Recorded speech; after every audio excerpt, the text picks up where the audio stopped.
Apa kedengaran suara saya? Iya, terdengar, Bang. Iya, ya, shalom bagi kita semua.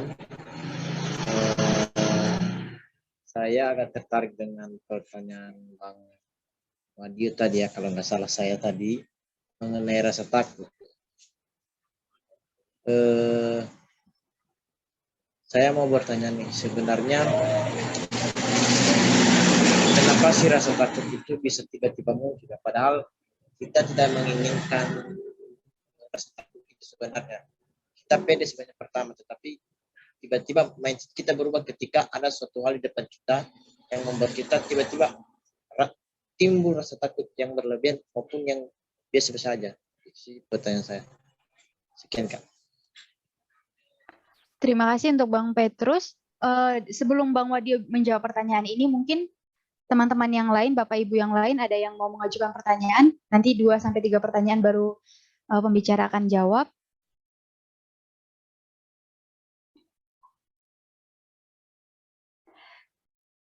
Sambil menunggu pertanyaan dari yang lain, saya mau ajukan pertanyaan untuk Pak Tama. Pak Tama ini kan aktif di gereja juga di dunia yang publik ya, karena mendidik mahasiswa.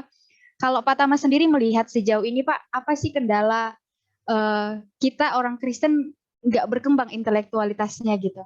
Terkhusus kita kan yang hadir malam hari ini 80% pemuda ya gitu, yang menghambat, yang membuat kita berhenti gitu Pak untuk mengembangkan intelektualitas kita. Yang Bapak lihat sejauh ini apa ya Pak? Itu nanti untuk Pak Tama. Untuk Bang Vincent juga langkah-langkah konkret tadi kan udah Bang Vincent sampaikan juga ya gitu, yang bisa dikerjakan di bidang kita masing-masing. Dan ini ada berbagai profesi juga, mungkin juga ada yang mahasiswa.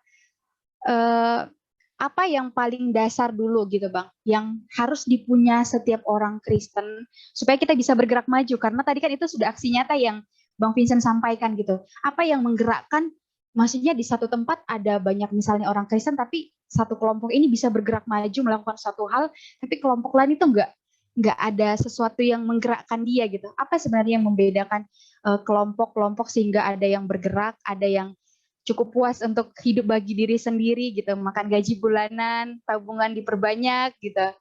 Itu mungkin nanti bisa untuk Bang Vincent bagikan. Mungkin bisa dijawab dimulai dari Bang Wadio tadi ya, pertanyaan untuk Bang Wadio, nanti disusul Pak Tama juga Bang Vincent. Sambil menunggu Bapak Ibu lainnya boleh menyiapkan pertanyaannya. Terima kasih.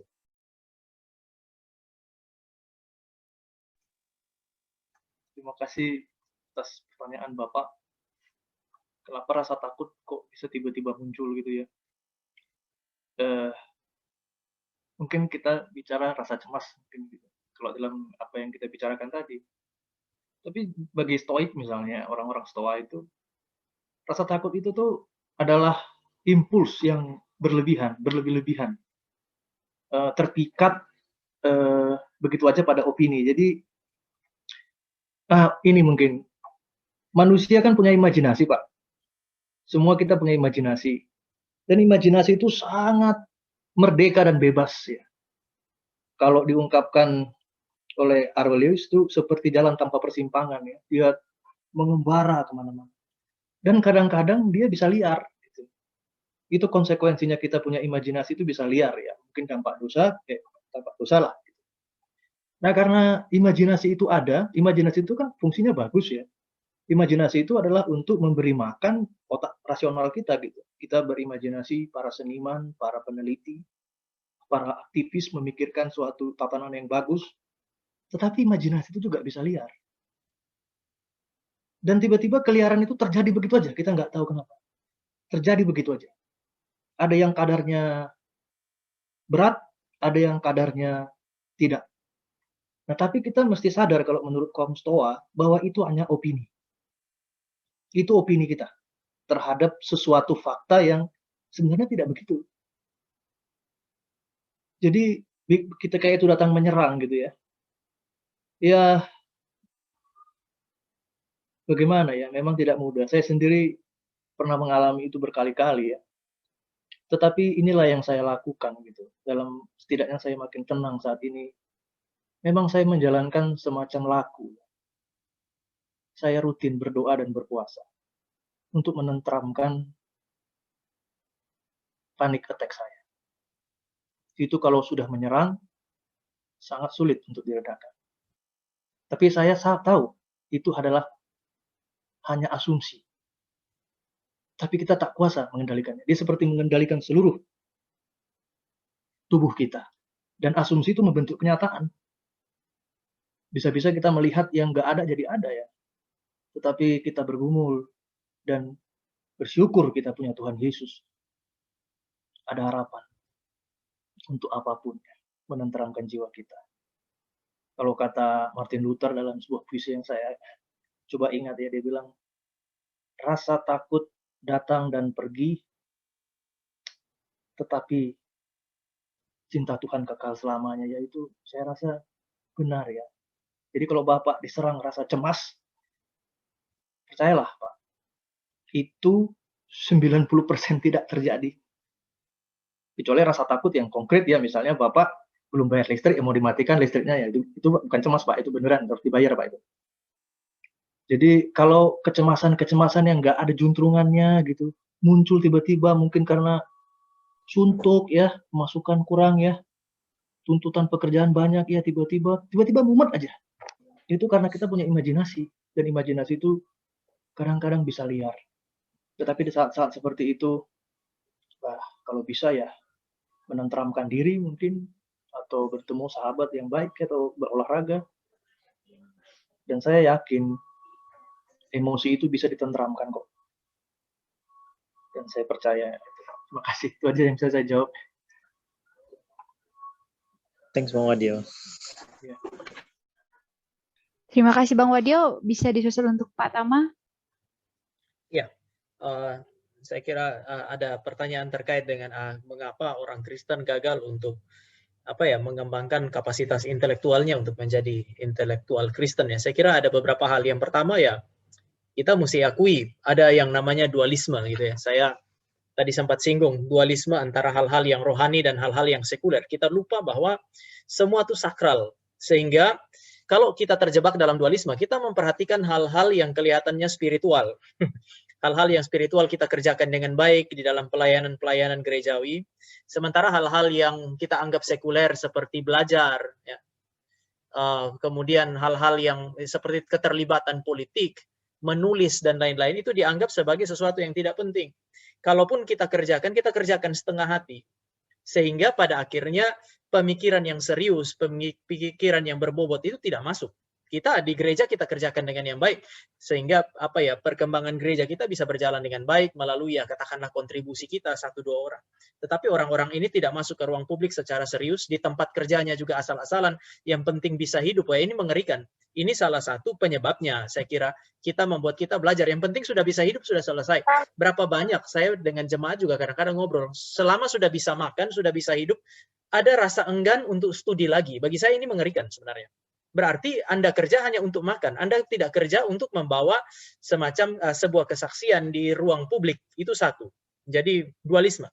Kita menekankan hal-hal rohani tetapi kemudian mengabaikan hal-hal yang kita anggap sekuler. Yang kedua, mereka yang serius di ruang publik, bagi saya kadang-kadang terlalu malas untuk kemudian menyeimbangkan antara pemahaman, pengenalan dia terhadap bidang kerja dia dengan pemahaman yang benar secara teologis.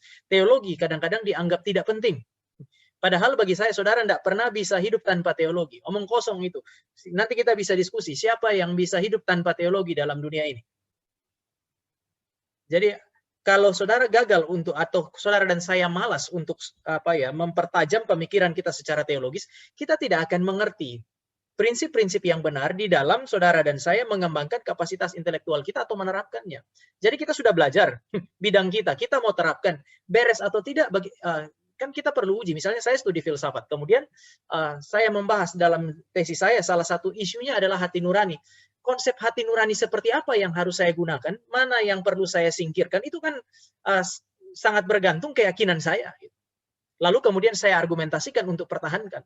Tadi saya bilang nggak perlu kutip ayat Alkitab, namun keyakinan iman saya prinsip-prinsip teologis yang saya pelajari selama bertahun-tahun itu menjadi alat ukur bagi saya untuk melihat, oh Kant, saya pakai Immanuel Kant, saya pilih yang mana saya kritisi, yang mana saya gunakan.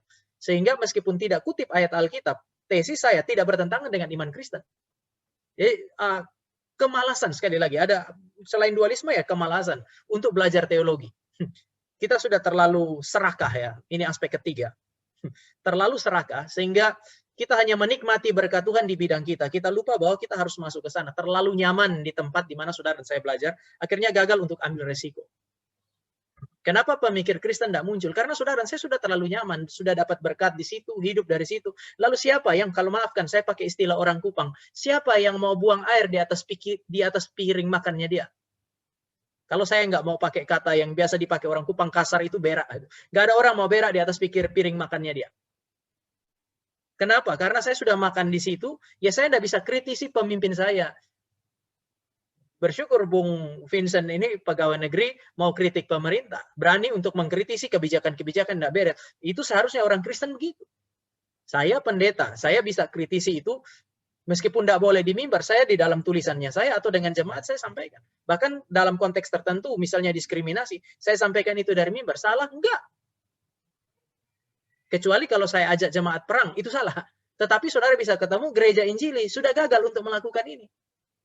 Kita orang Kristen terlalu nyaman, egois kita ini.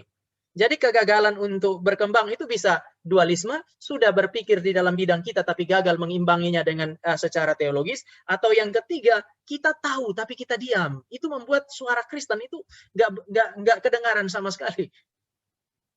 Ya, kalau Anda ke Kupang, yang dipenjara karena korupsi itu Matius, Markus, dan Lukas. Jadi Matius kembali jadi pemungut cukai, sekarang ada di penjara. Yang satu itu sudah lahir baru tuh yang di Alkitab. Dan yang terakhir ya, gagalnya pembentukan worldview Kristen di dalam gereja. Khotbah di dalam gereja terlalu sederhana bagi saya. Sehingga jemaat juga maunya yang praktis kan. Kalau bukan praktis yang lucu. Padahal Anda kalau jemaat mau yang praktis dan lucu, jangan panggil pendeta harusnya. Panggil tukul arwana khotbah di mimbar. Anda tertawa dari awal sampai akhir. Tetapi khotbah-khotbah yang berbobot secara intelektual itulah yang sekarang dihindari oleh jemaat. Saudara cari gereja yang hamba Tuhannya khotbah dengan serius, saudara akan lihat itu jemaat paling kecil. Jadi ini sulitnya.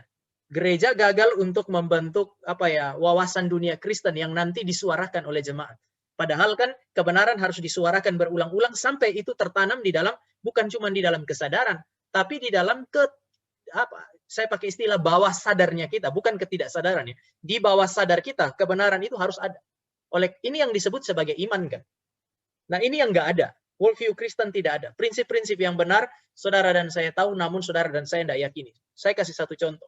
Kalau saya jalan di depan saya, di rumah saya, terjadi kecelakaan, itu mahasiswa beda bidang studi, cara lihatnya beda. Kalau mahasiswa hukum lihat kecelakaan itu, mereka akan bertanya, pertanyaan utamanya adalah siapa yang salah? Mahasiswa ekonomi, waktu dia lihat motor itu rusak, dia akan tanya, ini kalau dijual masih laku enggak?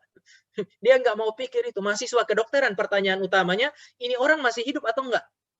Mahasiswa teologi bilang, wah ini orang kecelakaan kelihatan berat, ini mati masuk surga atau masuk neraka. Pertanyaan utamanya beda. Itu ditentukan oleh worldview-nya saudara dan saya. Prinsip-prinsip yang telah terinternalisasi di dalam kepala saudara dan saya. Dan saya mesti bilang, gereja Injili gagal membentuk worldview Kristen. Gereja Injili hanya rajin KKR supaya orang masuk surga. Tetapi dia gagal untuk membentuk orang-orang yang menjadi warga kerajaan surga yang membawa damai surgawi di dalam dunia. Ini masalah besar. Jadi kalau tanya kenapa, waduh terlalu kompleks. Saya kira itu.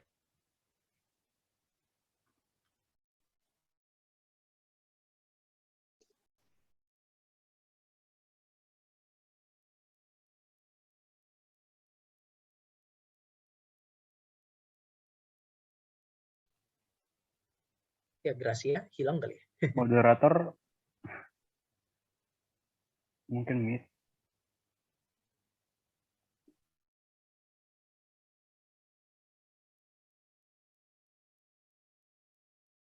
Baik, dilanjut aja Bang Vincent buat pertanyaan yang tadi Bang, mana tahu ada kendala. Baik, terima kasih Mardi.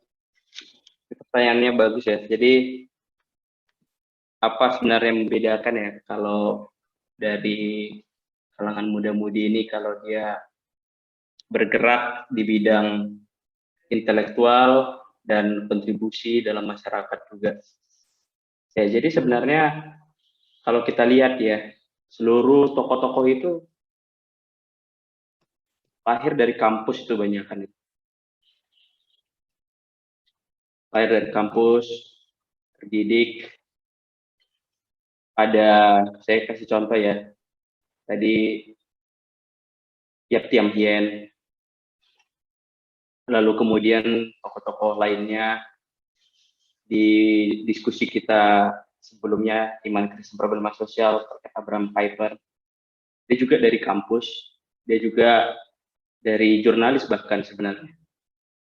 Lalu masih banyak lagi sebenarnya, itu lahir dari kampus ya, jadi begitu penting kita para mahasiswa-mahasiswi ini untuk lebih proaktif ya, karena kalau kita ingat yang bisa mengguncang daripada pemerintah atau reformasi atau revolusi itu lahir dari kampus juga.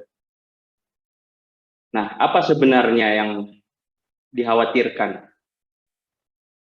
Jadi memang lebih banyak kekhawatiran ya, tadi udah disinggung oleh Bang Wadio, ya. Lebih banyak takut gitu, apalagi di zaman sekarang ini yang penuh dengan ketidakjelasan saya bilang ya. Kalau sikit-sikit, wah ini menyudutkan pemerintah, lalu wah ini kristenisasi. Nah, kalau kita langsung terkooptasi dengan rasa takut itulah yang menjadi problem utama tidak jalannya suatu gerakan individu dan juga suatu gerakan komunitas atau entitas ya. Lalu kemudian berangkat juga dari motivasi.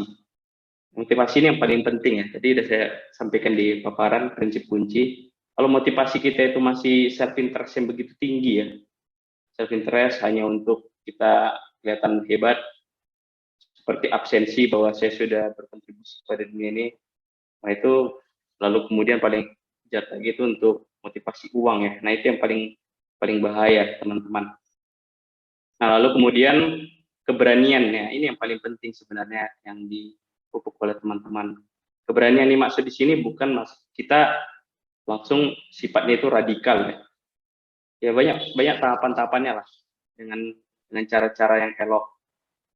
Nah, lalu kemudian kembali lagi kita jangan terjebak di dalam kesibukan. Tadi saya sudah sampaikan dan tadi Pak Tama juga bahwa kita sibuk ya sekarang ini, gereja itu hanya berfokus di dalam. Nah, kalau kita lihat dulu kami ya di Tanah Batak itu penginjilan datang dari Jerman. Nah sekarang apakah setelah kami jadi Kristen, kami berbudaya, kami beradab yang dibuat oleh orang Jerman, bisa kami lanjutkan prinsip-prinsip yang sudah dibangun, etos-etos yang sudah dibangun, etos-etos kekristenan yang dibangun oleh para misionaris itu? Tidak, saudara-saudara. Korupsi paling banyak itu di Sumatera Utara salah satunya. Pengerusakan lingkungan juga paling besar di situ. Jadi sangat miris sekali. Nah, inilah kita momentum ya. Kita semua sesuai dengan kemampuan kita masing-masing untuk melakukan ya yang saya sebut tadi, membumikan konkret apa sesuai dengan kita. Jadi kalau misalnya kita seorang perawat, ya layanilah dengan baik, layanilah dengan tidak membeda-bedakan, pelayanan prima kalau disebut itu. Kalau kita jadi mahasiswa-mahasiswi, belajarlah dengan baik, jangan plagiat, tulislah pemikiran yang baru, ada novelty, jangan hanya kita berpikir kalau sudah lulus, tapi kita lepas ya, jadi melalui skripsi-skripsi itulah sebenarnya kita bisa meninggalkan kontribusi yang baik, yang kemudian bisa dipakai oleh banyak orang. Lalu kemudian kita, para mahasiswa-mahasiswi, kita mengerti kita tidak bisa menafikan bahwa kita tidak bisa lepas dari yang namanya kebutuhan finansial ya.